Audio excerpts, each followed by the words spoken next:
There are so many easy ways that you can upgrade your Hydra damage. I want to share them with you today. Let's go.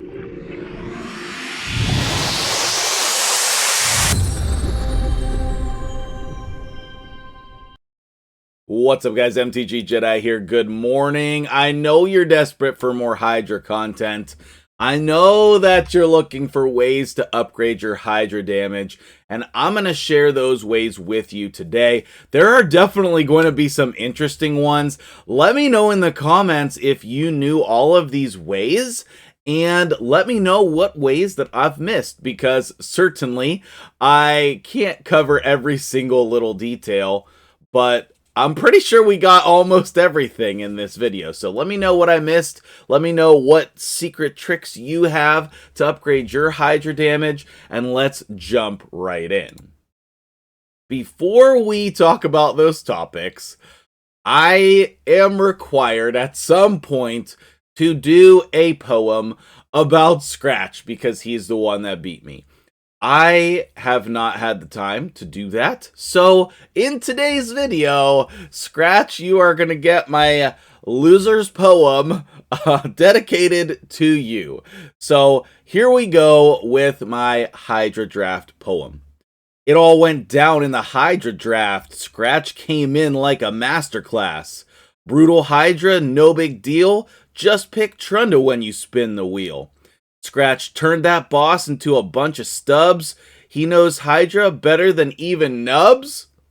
It was on that day when I was fighting for survival. I thought to myself, Skratch is my new rival. Some even said our match was the real finals. Okay, well, that's my little poem. Skratch, hopefully you enjoyed it. Deadwood, there you go. There's my loser's poem. I hope you guys at home enjoyed it as well. Now let's jump into the Hydra damage that you're looking to get. Let's tell you how you're going to get it, okay? These are in no particular order, just whatever order I wrote them down on my little piece of paper here. So we are going to start with a little used part of the game, and that is the 3v3 shop. Okay, so if I come in here, I'm going to make sure during 3v3 that I set my 3v3 defense to a single player, okay, a single champion, and I want it to be someone easy, okay? Let's make it not be someone annoying. Let's do all... It literally doesn't matter. It does not matter. Okay, it's fine. Oh, did I actually do it? I was trying to do all Sylvan Watchers. There we go. There's my arena defense. Okay, and the reason why is so you can do more fights. But regardless of all of that, however you feel about 3v3, when you have the opportunity to purchase these accessories from the 3v3 shop, there are two types in here. There's a cleansing accessory, and there is a refresh accessories to prevent your skills on cooldown. The refresh accessories are the ones that we want to be talking about today. Okay, so I'm in gold, so I can buy both. Most of you are in at least silver, so you can buy this one. Highly suggest it. I have almost been in silver on my free-to-play account, so I know that you can get to silver also. All right, let's take a look at those accessories and see what we're talking about, okay? Now, you might have some of these accessories, but maybe you don't use them or you're not sure. There's CVC just starting. Perfect. We got a off-stream follow. Thank you, S Splice. I'm not sure how to say it, but either way, thank you so much for the follow. Okay, so just new. Apparently we have a lot of just new things. All right, so here is which one is this? This is cleansing. This is also cleansing. Did we get one refresh accessory? Also cleansing. All right, here we go. Refresh, okay? So 5% chance to prevent skill cooldown, all right? Now, this is Shadowkin, and it's a banner, but it's not that bad, okay? And the thing about this is you need to be careful to not sell these, okay? Because in HYDRA, these refresh accessories, not 4-star, but 5-star and 6-star refresh accessories are going to be a big way that you can improve your damage. HYDRA fights are some of the longest fights in the game, and so if you put these on, then you're going to have a lot more of your skills available, okay? So, for example, if we think about, like Razzlevarg's a good example that we're going to talk about today. Like, think about all of the extra times where you could place increase speed, increase accuracy, and attack everybody if this skill doesn't go on cooldown. Okay, and so those refresh accessories are going to be super, super helpful in improving your damage. Ideally, you would want the amulet, because the amulet is the least impactful, okay? Oh, here's another one. Here's a refresh ring. That's nice. Is that in the right? No, it's undead. I don't think that I have anything relevant. We have a defense amulet, and then we have a defense banner, okay? So it depends on what you have available, but if you have these available, putting all refresh accessories on your champions is going to help you to really get some extra abilities, and that's going to improve your damage. Okay, let's go on. Let's move on, okay? You get the point, right? And this is something that I'm going to be working on my account because I have basically none. I mean, you saw me scroll through my inventory there. I have basically no refresh accessories, okay? The next thing I want you to do to improve your damage is more speed, okay? Look at the speed on this Razzlevarg, 290, all right? 290. And I get that that is ridiculous for most people, but you can also just improve your speeds. Like if you have all your champions at 180, getting them all over 200 will be a huge improvement. If you're trying to hit Brutal or Nightmare, you want all your champions over 250 speed, all right?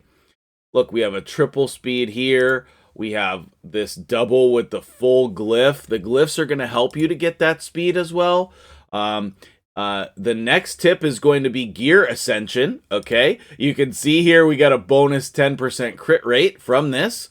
On the boots, we can get speed and get an extra 12 speed there, okay? Basically, we just have speed on every single item. And then the banner as well. And once you get to endgame, you're going to be able to get the set you want, the stats you want, with speed on all or most of your pieces. That's really how you know your gear is endgame, if you can do that. The next thing that I want to mention is we see here that he has a 5-star blessing, okay? Souls and blessings and all of that stuff, super, super important. I really, truly think one of the reasons why I was able to get over 200 million damage with this HYDRA team is because I have a 5-star soul for Razzlevarg. I have even considered saving up to get him to a 6-star soul. I've considered that because any kind of blessings that you can bring, but mainly cruelty and brimstone and phantom touch are the 3 main ones, right? You definitely want someone with cruelty because it's a secondary way to decrease their defense. You want to have the decreased defense ability, but then you can decrease their defense even more, okay? So those blessings are going to be super crucial. With that being said, there are some ways, there are some offers in the shop that are better than other ones. If you can get your soul stones for $1 or less, then that's going to be a good value for the mortal soul stones in case you want to buy them. Another way that you're going to increase your damage is with your gear sets. Okay, this is my arena Ragash. Okay, I stole his banner. I'm not going to use the arena build in Hydra unless I have to. What I'm going to do is I'm going to gear my champions specifically for Hydra, and here's a great example. Okay, I re-geared Mishinaki recently, Sunday I think, and you can see he has pretty ridiculous gear. Okay, he's at 283, he's got crit stats, he's got accuracy, he's got defense. Okay, he's got a counterattack accessory. If I can't have refresh, maybe he can have counterattack. I don't have an accuracy banner. Can I lose that? I don't think I can lose that much accuracy. So maybe at some point I'll get some nice refresh accessories that can go on him. And then we can replace those. As you can see, I have nothing that I can put on here. But the key here is Relentless. The Relentless set you would love to use on most of your champions for Hydra because you get those chances to get extra turns. Okay, the other set that you want to try to use, and I really do not have good gear in Reflex, but Reflex and Relentless are going to be two really important sets for Hydra. Okay, so I actually have one good Relentless set on my free-to-play account, which you're going to see maybe in tomorrow's video or the day after. Sometime soon, I will be showing that off, and I'm very excited about it. But until then, Reflex set and Relentless set are really good ways to improve your damage. Now, if you can't get fast speeds, don't put Relentless on there, okay? Like, if you have to get like 180 speed to use Relentless, you shouldn't be using Relentless. You should just be making your champions a lot faster because that will be taking more turns, right? So I would say if you can get your champions to 220 speed in Relentless, that's a good metric, okay? If you can't, then you might want to try to keep them in a normal gear set and just make it faster, right? Now, we'll see if I can follow that rule on the free-to-play. I'm not sure, okay? I'm not sure. All right, so the next big thing as we're wrapping up the video here is your Great Hall. Okay, and Roz and I had a really big conversation about how my Great Hall was really one of the things that's holding me back in the Hydra competition, okay? If we compare my Great Hall to most of the other competitors in the Hydra draft, what you'll notice is that my Great Hall is maybe the worst one out of the group. I'd be really interested. Like, I know Skratch and Hell Hades, they both have maxed out Great Halls. I don't know any of the other competitors. I'm sure Odd One has a maxed out Great Hall as well. He plays a lot. But I don't know, like Nub or YST. I don't know how much they do Arena. Either way, since this is not my original main account, since I switched accounts, I played almost 2 years on my original account, okay?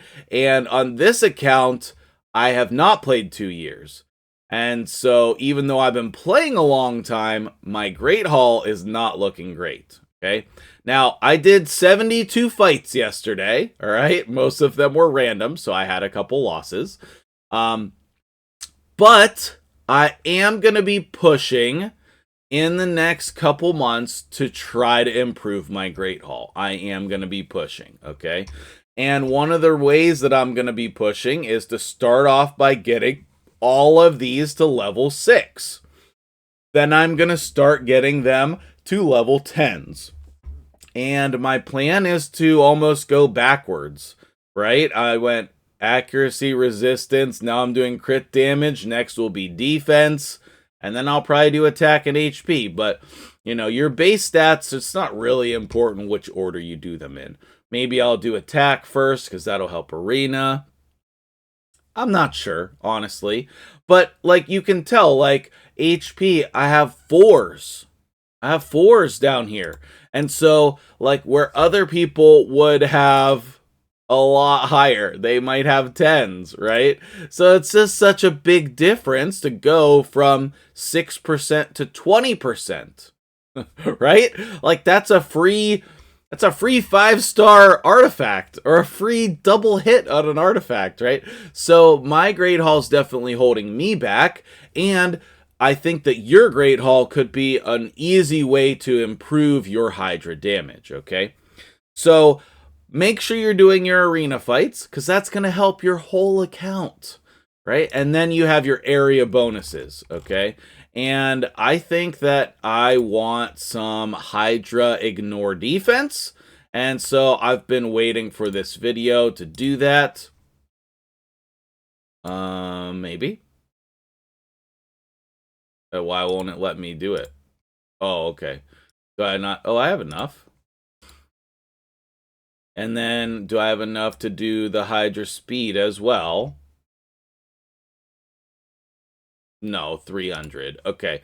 So Hydra speed and Hydra ignore defense are going to be two really helpful things. Okay. So now I have 6% ignoring the Hydra defense. Oh my goodness. That's going to be so good. None of these bonuses were active on the test server, so we couldn't use that to help us or hurt us. But I'm sure it will be active in the future on the test server. I need to have time to start doing some live arena, which I do enjoy live arena, so that's fine. Let me know in the comments below if you're pulling for this 10x on Corvus. I think Corvus is really, really great. I don't think I'm pulling for him. I really am considering pulling for the 10x tomorrow, and he's relevant to my last point, so let's pull him up. He's not an orc, he's an Ogryn. And now Ogryn has one of the best champions in the entire game, and that is going to be Grazer, Iron Gut. Okay, I absolutely love this champion. He is busted OP, and he looks super cool. I kind of want to see him without his helmet. I bet he's, I don't know, he still kind of looks menacing. Either way, I love this guy, all right? So, team composition is going to be the last thing that you want to pay attention to, okay? And you'll notice I saved it for last. But it is one of the most important things, okay? But this is the topic that we've talked about a million times, right? And I'll talk about it more. But there are specific things you want on your team. You'd love to have decreased speed. You'd love to have provoke. You'd love to have block buffs. You need, typically you want HP burn for damage. You want provoking champions. You want somebody that self-buffs so that you can put resistance on them so that the mischief head will target them. There's so many things that you want, increase speed, decrease speed, that it's tough fitting them all in the team, okay? So, fit all of the things in your team that you can fit. And use champions like this guy who do multiple roles, right? He has an AoE A1, first of all, and those are really great for additional damage because you're going to put the War Master Mastery on everyone, okay? So, every time he does an attack, he's going to get a War Master proc, every time. Alright, he has an AoE that heals himself and increases the duration of all buffs on all allies by a turn, which is crazy. Then he has an AoE provoke with an increased resistance and increased defense. So he has all AoE attacks, he has shields, he has an enemy max HP hit. I mean, like, what is this kit? Okay, whenever this champion's attacked, heals all allies except himself by 70% of the damage received. So he keeps your team alive. Only heals by 35% received from bosses. Oh no. This effect has no cooldown. And he stops himself from dying, okay? Also, he has a defense in all battles aura, so if you're like putting him in the lead for Inquisitor Shamael, which I think would be great, Shamail's a great Hydra champion, especially early on, but, you know, he can go in tons of teams. This guy, I'm pretty sure that I'm pulling for him tomorrow, but what he does is multiple things, right? I have 23 Void Shards, and I don't really want to buy any. I don't know. We'll see. I might pull for him tomorrow. So, if you can get champions on your team that do more than one thing, okay? Razzlevarg is a good example here, right? He boosts his turn meter. He has Leech. He has increased speed. He does good damage. He has the Cruelty Blessing for me, okay? Like, his kit is really well suited for Hydra. Lydia. Lydia is a legendary. She can have Brimstone, right? She does increase or decrease defense, weaken, strengthen, increase speed. If you have poisons, she places poison sensitivity, but she has a single target block buffs, right? You want to use champions that have multiple abilities.